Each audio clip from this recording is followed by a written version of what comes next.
In this short video I will show you how to check the owner of a Google Sheet spreadsheet.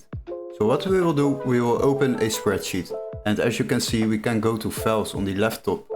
Then we will scroll down all the way to details, and here you can find all the useful information.